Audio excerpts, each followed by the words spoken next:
A linha B, como vocês já sabem, ela é o crime do militar da ativa em lugar sujeito à administração militar, praticando um crime contra civil, contra militar da reserva ou contra reformado. Militar da ativa que pratica um crime em lugar sujeito à administração militar, portanto, dentro de um quartel, contra qualquer pessoa. Pouco importa quem é a pessoa. Não importa. O que importa, portanto, neste caso, é apenas o local. Então, é ratione loci. Legal. Agora, é lugar sujeito à administração militar? Para fins desse curso, é dentro do quartel. Não há dúvida. Mas, Rafael, todo quartel é lugar sujeito à administração militar? Ora, aí começa a haver as divergências jurisprudenciais e doutrinárias. Em muitos quartéis, existem agências bancárias dentro do quartel, que é uma verdadeira agência bancária mesmo, não é lá um caixa eletrônico, é uma agência bancária, tem gerente, tem. E ele é dentro do quartel. E ele é normalmente frequentado por militares, mas não só por militares, você tem muitos familiares de militares que frequentam lá, né? Dependendo do quartel, até civis podem frequentar. Quer dizer, o local ele é administrado por uma entidade civil, um banco, tem gerente, tem os caixas ali, né, os funcionários. Imagine que um militar ele adentre ali e pratique um furto, subtraia, né? Ou agrida um funcionário desse banco, né? Ali é lugar sujeito à administração militar? Existe jurisprudência e doutrinas divergentes sobre isso, tudo bem? Muitos entendem que não é lugar sujeito à administração militar, muito embora esteja dentro do quartel. Ao passo que existem posições dizendo que está dentro do quartel, pouco importa. É sujeito à administração militar, porque, afinal de contas, a qualquer momento, o comandante daquela unidade pode determinar a saída daquela agência dali, né? É uma concessão de você ficar dentro do quartel. Então, são posições para que vocês, advogados, trabalhem caso a caso. E as vilas militares? As vilas militares, né? Então, quem conhece aqui a região de Osasco, Barueri, Osasco principalmente, tem muita vila militar. O que é a vila militar? É o local onde o militar das Forças Armadas reside com sua família. Você tem um condomínio fechado, né, que tem por segurança militares do Exército, né, eles fazem a segurança tanto fora, tanto na portaria quanto dentro, eles fazem rondas dentro dessas vilas militares. E aí se pergunta, vila militar é lugar sujeito à administração militar? E se entende que sim. A jurisprudência majoritária vai dizer que sim, a vila militar é lugar sujeito à administração militar. Então, é um condomínio de militares.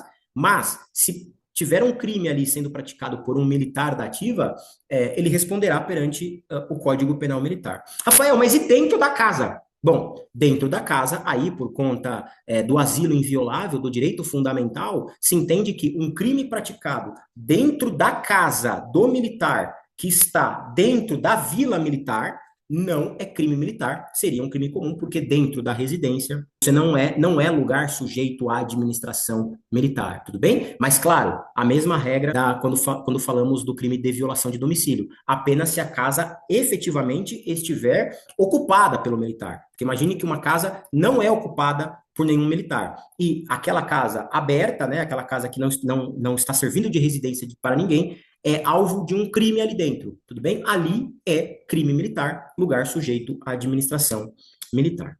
Tudo bem? Aproveitando que eu falei sobre este caso, voltando um pouquinho na linha anterior, a linha A, olha que caso emblemático. Imagine dois policiais militares que são casados, né? Existem aos montes, né? Existem aos montes policiais militares casados. Imaginem que eles se envolvam em uma discussão familiar e dali resulte um crime de violência doméstica, qualquer parte a parte. Então, existiu ali lesões corporais praticadas contra a policial feminina ou contra o policial masculino. Veja, você tem um crime de um militar da ativa sendo praticado contra um outro militar da ativa? Sim, você tem. Neste caso, é crime militar ou não? Em razão de que se trata de um crime praticado por razões familiares. Mais uma vez, a doutrina e a jurisprudência se digladiam sobre isso. E, infelizmente, para a minha opinião, a posição dos tribunais militares, sejam eles da União quanto daqui de São Paulo, é que este caso é sim crime militar. Então, vejam só, um policial militar casado com uma policial militar feminina agride ela. trata-se de crime militar para a posição majoritária dos tribunais militares. A meu ver, inclusive já escrevi artigos sobre isso, é uma total incompatibilidade, incongruência, uma vez que se trata de razões familiares, tudo bem? Razões familiares que pode acontecer com qualquer família. O que isso tem a ver com as instituições militares? Então, aquele que agrediu responderá, claro, nos termos da lei penal comum, mas não é a posição majoritária. E aí você pode se perguntar, mas Rafael, qual a diferença disso? A diferença? Responder perante a justiça militar ou a justiça penal comum? E eu vou te dizer que sim, existe muita diferença, e na aula de hoje nós vamos conhecer as diferenças de tratamento que a lei penal militar dá em relação à lei penal comum. É muito mais gravosa, ela é muito mais dura do que a lei penal comum. Vou dar um exemplo para vocês logo de cara.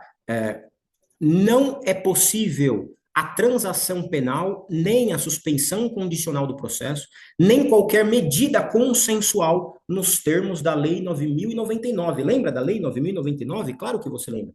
Dos institutos despenalizadores. Portanto, o crime militar não é passível de ter as benesses da Lei 9.099. Então, por aí, você já vê que você, como advogado, conseguir tirar um crime que seria julgado pela justiça militar e levá-lo para julgamento na justiça comum, via de regra, é muito melhor. Não posso afirmar em 100% dos casos, mas via de regra é melhor, já se trata de uma medida estratégica da defesa inteligente para reduzir a sanção penal do militar.